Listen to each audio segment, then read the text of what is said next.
Madame, monsieur, bonjour et bienvenue à cet autre numéro de 7 sur la 2. De quoi parlerons-nous? D'abord de la journée nationale de la solidarité. C'était lundi dernier. Le gouvernement veut ainsi amener les Ivoiriens à conserver cette valeur cardinale. Les journées de repentance et du pardon initiées par les évêques de Côte d'Ivoire ont démarré mardi dernier. Et puis aujourd'hui, c'est la journée africaine de la médecine traditionnelle. Nous mettrons donc les pieds en plein dans la tradition africaine, surtout qu'on reçoit un de ses dignes fils. Et puis quand on a le professeur Amoa Yoban sur un plateau, on ne peut s'empêcher de parler des Komia. Pour ceux qui ne connaissent pas le terme, ils comprendront tout à l'heure. À l'international, nous irons au Zimbabwe, rentrée parlementaire houleuse. Le vieux lion de Harare s'est fait huer au Parlement. Quel décryptage peut-on faire de cette situation? Nous en parlerons. Comme de la présidentielle aux États-Unis, le plat vous sera servi jusqu'au mois de novembre où elles se tiendront. Mais pour l'instant, les cartes sont un peu plus claires. Dans le camp démocrate, c'est le ticket Obama-Biden.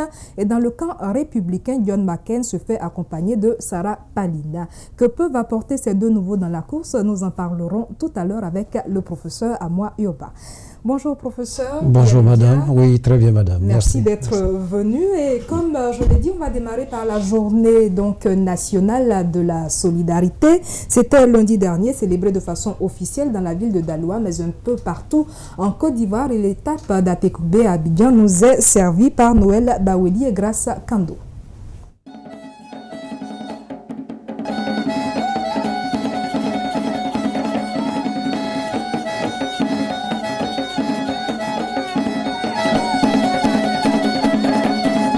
Jeunes, femmes, chefferies traditionnelles, en somme, toutes les couches socio-professionnelles d'Atekoubé ont célébré cette année encore la journée nationale de la solidarité.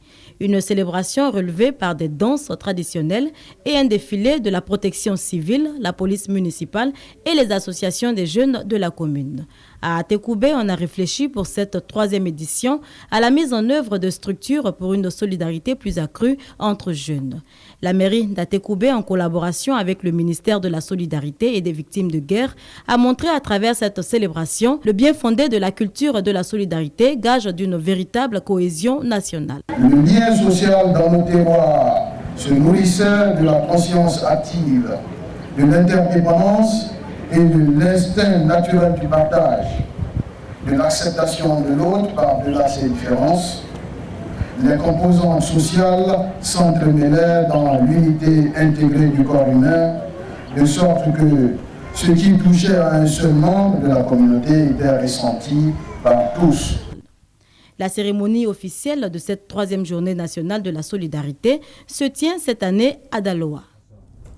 Alors, professeur, d'abord, première impression, une journée nationale de la solidarité, elle existe depuis 3 ans. Oui, je pense qu'avec le ministère de la Solidarité et des Victimes de guerre, nous avons nous-mêmes été associés à la journée de la solidarité l'année dernière, où nous avons donné une conférence dans ce cadre, organisation sociale, la solidarité, etc. Et nous avons également participé au comité scientifique des États généraux de la solidarité. De ce point de vue, nous pouvons dire que Monsieur le ministre et son équipe participent à la reconstitution d'un tissu fortement déchiré.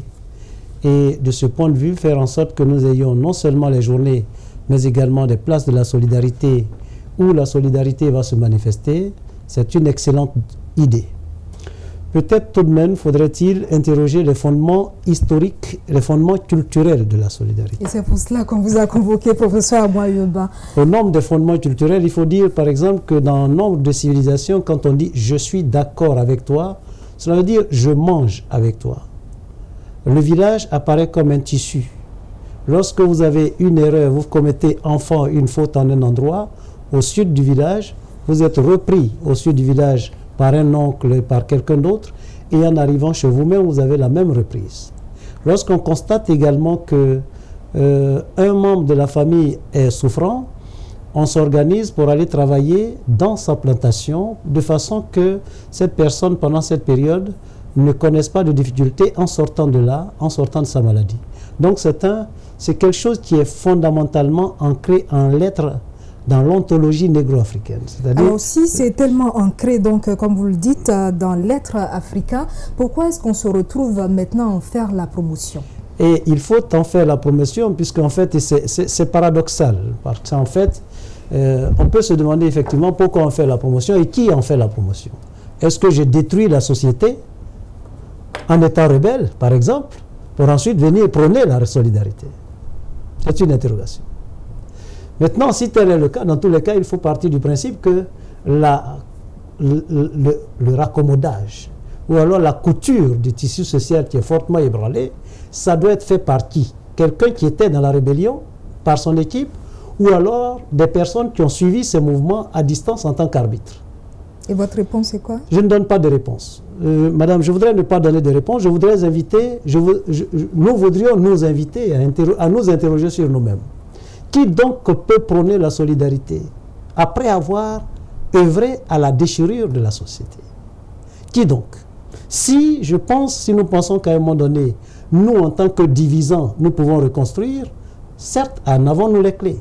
Si nous pensons que diviser, c'est ensuite se positionner pour venir s'asseoir, pour donner des leçons de solidarité, c'est une autre logique. Vous savez, nous sommes dans une logique où chacun a sa logique. Mais la logique traditionnelle aurait commandé que dans la mesure où nous vivons dans un univers qu'on appelle village, que parce que vivant dans le village constitué comme un État, que nous puissions nous organiser pour que le tissu social puisse être maintenu de façon continue. C'est donc ce qui fait que dans nos villages, on procède à la recherche de la vérité collective. La palabre africaine qui aujourd'hui apparaît dans les civilisations d'entreprise, comme le brainstorming en synonyme, la palabre africaine vient exorciser les douleurs jusqu'à ce qu'on aille vers une vérité collective. La parole est lourde. Et comme la parole est lourde, on se dit le système d'éducation, de communication également doit être suffisamment outillé, éprouvé, pour qu'on n'aille pas vers la parole de jeu à tu, blessante immédiatement. Donc dans ce système également, le schéma de communication n'est plus le schéma de communication tel qu'enseigné dans les écoles modernes, mais le schéma de communication en Afrique traditionnelle partira de l'idée qu'on a un émetteur prime. Entre l'émetteur réel ou virtuel et l'émetteur prime, il y a déjà une logique de transformation positive de la parole. Vous pensez donc que c'est un manque de communication qui a entraîné la crise? Je poursuis et puis je vous réponds. D'accord, allez-y. Et on arrive donc à une logique de l'émetteur prime qui renvoie le discours au récepteur prime qui tamise à son tour le discours, l'habille pour l'envoyer au récepteur réel. De sorte qu'on a vraiment le temps de renvoyer les palabres comme dans un tribunal moderne jusqu'à ce qu'on puisse aller vers la recherche d'une vérité collective par une approche de concertation en spirale et de recherche de consensus.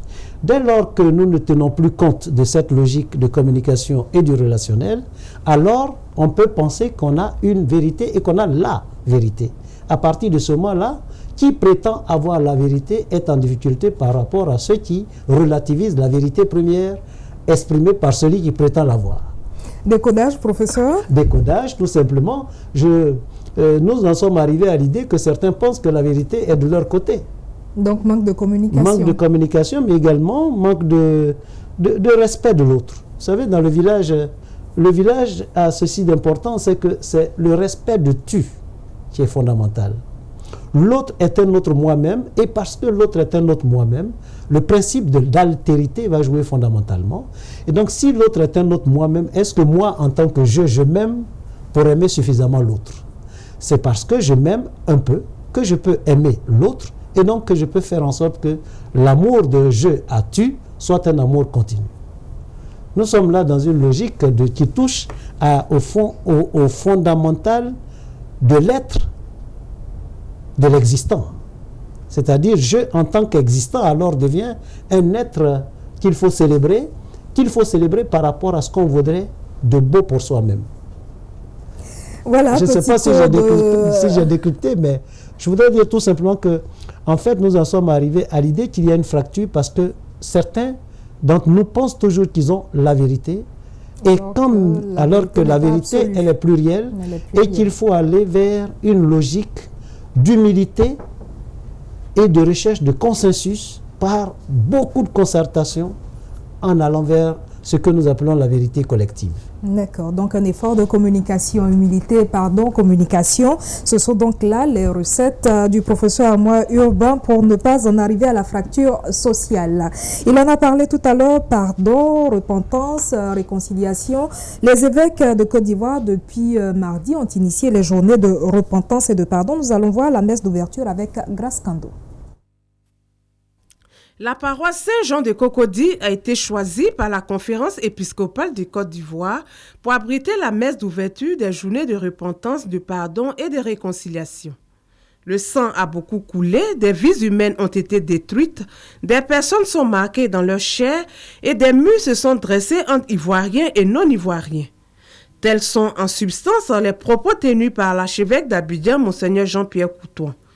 Il a exhorté les fidèles à se consacrer à ces journées de repentance et de pardon pour qu'elles soient un temps de grâce et de réconciliation sincère. Pour quelques fidèles, l'initiative de ce temps de prière est à encourager. C'est pour nous un besoin essentiel de développement et puis un besoin pour nous en tant que un besoin psychologique en tant que chrétiens pour que nous oublions et nous pardonnons malgré tout ce que nous avons connu. Et que nous allons vers la paix pour nous permettre de nous mettre ensemble pour construire notre pays. Au menu de ces journées de repentance qui démarrent le 5 septembre prochain, il y aura des veillées de prière dans toutes les paroisses, des journées nationales de prière avec exposition du Saint-Sacrement, suivies de célébrations pénitentielles, et des concerts de chants religieux sur les thèmes de la repentance et du pardon. Professeur, c'est important que la religion s'implique dans le processus de réconciliation? Et il faut dire que la repentance, se repentir, c'est reconnaître, regretter sincèrement son acte et aller à la rencontre de l'autre. Il est clair que dans les civilisations africaines, vous avez dû entendre récemment, avec les Comiens, parler de la journée de la purification, de la reconnaissance, qu'à l'ouest, avec Madame Yossoa, il y a eu également des séances de purification. Il est heureux que l'Église et que les religions ensemble se concertent pour aller vers une prise de conscience de soi par soi. Malheureusement, parfois lorsqu'on regarde à partir de l'Église, on a l'impression que ce sont les autres qui sont à la base d'eux.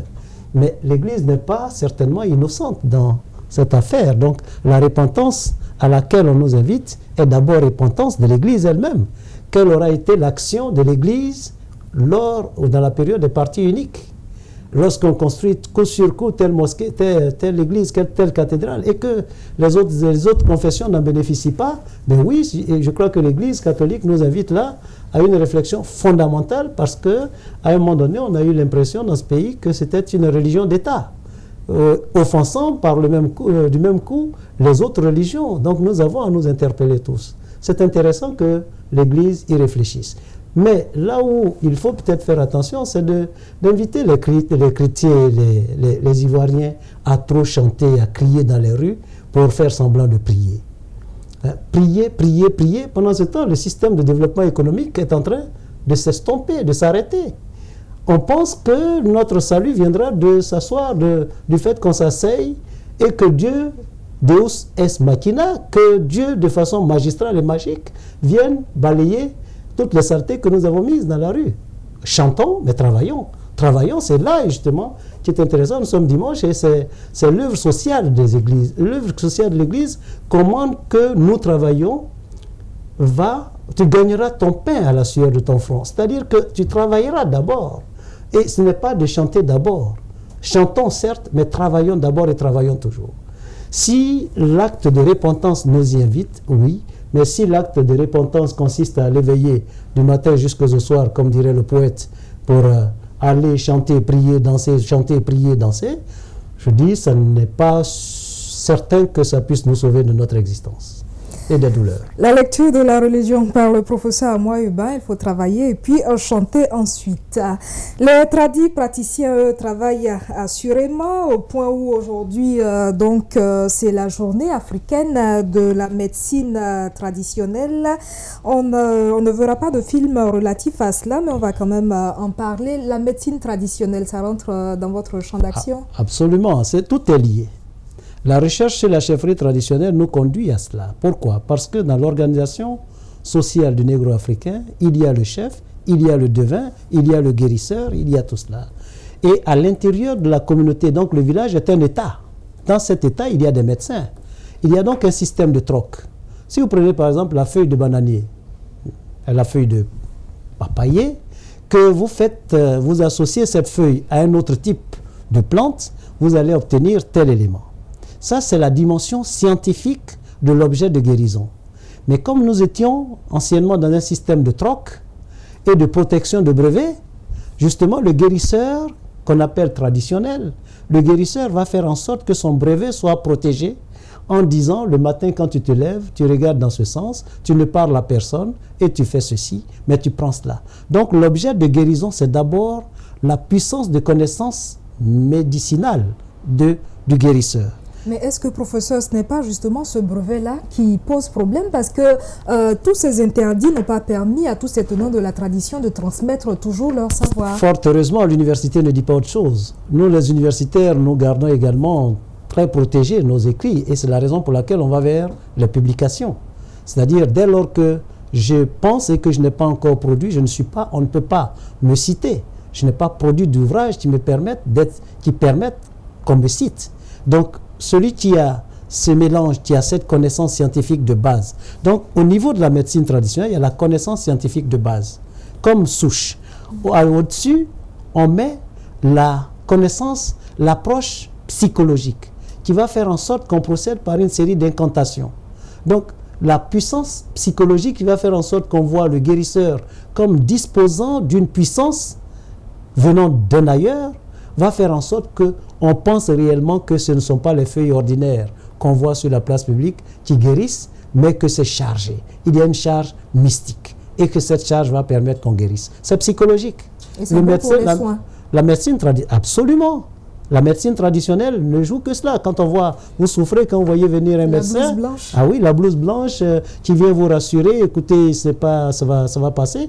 Même au plus fort d'une crise, vous avez une dose de renaissance de moins 10, de 5 à 10% au moins.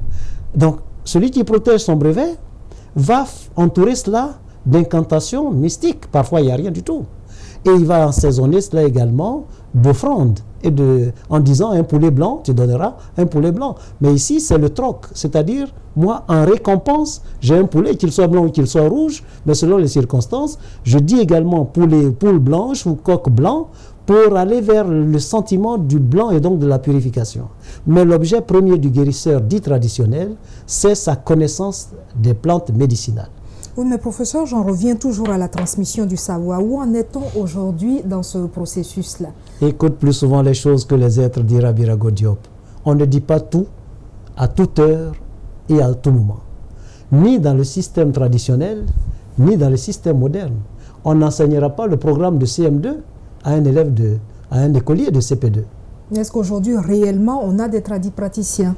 Mais oui, puisque de génération en génération, certains ont pu conserver cela. Et puis là aussi, comme dans le système moderne, c'est un travail de recherche.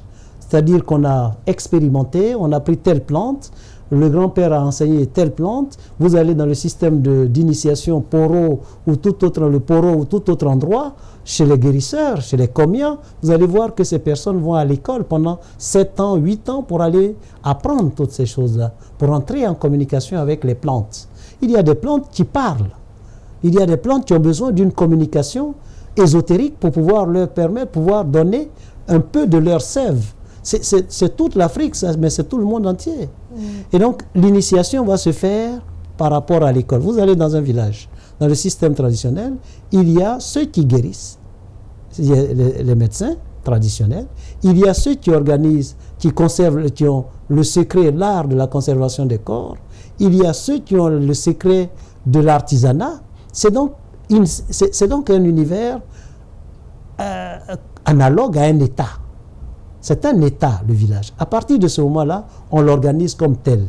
Et comme on l'organise comme tel, on ne peut pas céder, on ne peut pas donner sa science à un autre à une autre tendance sans qu'il y ait un système de troc et sans qu'il y ait un système de mystification. D'accord. Alors vous avez lâché le mot organisation. À votre sens, là, en 2008, comment faut-il organiser la médecine traditionnelle donc pour qu'elle survive et pour qu'elle joue réellement son plein rôle? Vous savez, à ce niveau, on ne peut pas donner de recette. Mais la première chose, c'est d'interroger l'existant.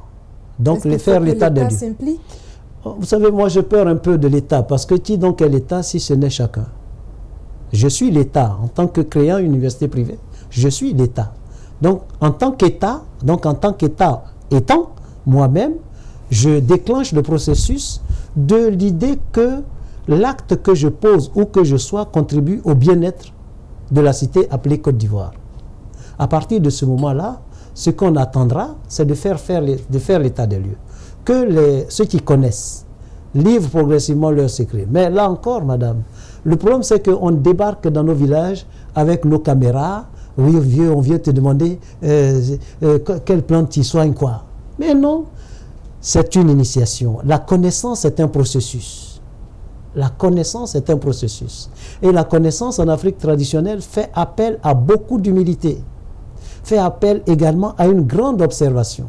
Donc c'est après avoir observé, après avoir été à l'écoute, que en allant au champ le matin, l'oncle indique telle plante, l'oncle indique telle autre mixture. C'est progressif. Maintenant, nous pouvons faire l'état des lieux, faire la collecte. Et à partir de là, faire produire des mémoires et des thèses sur le travail existant. Et à ce moment-là, lorsque ça s'est obtenu, aller vers une modernisation de l'objet, c'est-à-dire la matière brute qui est la feuille de papayer. Cette matière brute va être conservée par un système de métaux et de matières chimiques. À ce moment-là, on est en train de passer de la pratique primaire à la pratique intellectualisée et au comportement intellectualisé de l'usage du produit. À ce moment, oui, parce qu'il y a un problème de dosage. Quand on dit par exemple telle plante peut guérir de telle chose, il n'est pas évident que les substances qu'il y a à l'intérieur de cette plante, s'il n'y a pas un dosage programmé et recherché, que ces substances-là ne provoquent pas d'autres systèmes de dysfonctionnement au niveau de l'organisme. Donc il y a un travail de recherche approfondi à faire. La matière première est bonne, il faut aller plus loin. Or, ce qu'on a observé chez nous, c'est que, heureusement ou malheureusement, on a tellement pratiqué cela que ceux qui utilisent certaines plantes n'ont plus le réflexe de l'antériorité. On le fait par mimétisme et on est devenu là, on entre dans une logique qui est illogique par rapport à l'antériorité, parce qu'on n'a pas eu le temps d'interroger la puissance primaire pour élever le niveau 2. On peut s'élever au niveau 2. On reste au niveau 1. Il faut donc aller vers le niveau 2. Mais madame, encore plus grave, dans un univers aussi empuanti que la Côte d'Ivoire, c'est-à-dire où la saleté est devenue une propriété nouvelle de l'Ivoirien, où on est heureux de manger à côté de la saleté. La plante qui est là, qui à l'origine avait des vertus, va comporter beaucoup de toxicité et qui va faire en sorte que ce que la plante permettait de guérir va totalement être dévié et dénaturé. À partir de ce moment-là, il faut faire attention. Donc ce qui était vérité hier ne l'est pas forcément aujourd'hui par rapport aux mêmes plantes. Sauf si un jour, chaque Ivoirien s'autorise à penser que traverser Port-Boué pour aller à Bassam, avoir un marché aussi sale que là où on a le marché de la sortie sur notre tourisme, que si nous arrivons à nettoyer chacun derrière sa case, si on se détermine à faire cela, alors les plantes retrouveront leur vertu première et alors on pourra aller vers l'utilisation de ces plantes. Il y a donc du travail à faire et dans le processus donc de guérisseur, de la médecine traditionnelle, etc., il y a les comias. C'est un gros chapitre, on y reviendra tout à l'heure. Aïe Marcelin nous a ramené des images de la route des rois et des reines. On va les regarder et puis on en parlera tout à l'heure avec le professeur Amoyuba.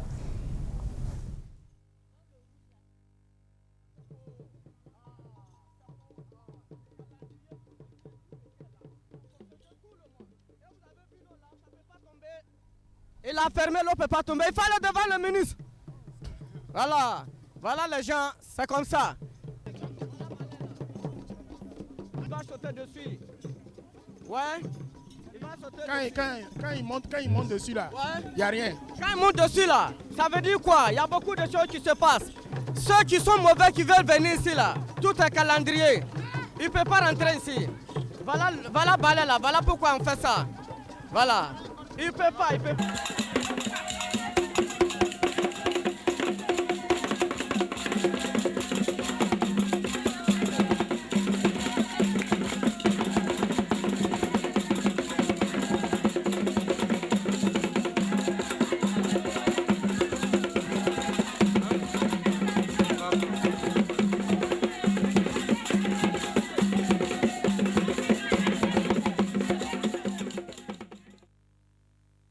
C'est qui les Komiens? Jean-Marie Adjafi, dans ses travaux, nous a renvoyé à un concept qu'on appelait le bossonisme. Le bossonisme, selon lui, c'est l'ensemble des pratiques mystico-religieuses de notre univers. Ce que le professeur Moustapha Diabaté appelle l'univers magico-religieux dans ses travaux sur l'indicamétrie et bien d'autres éléments.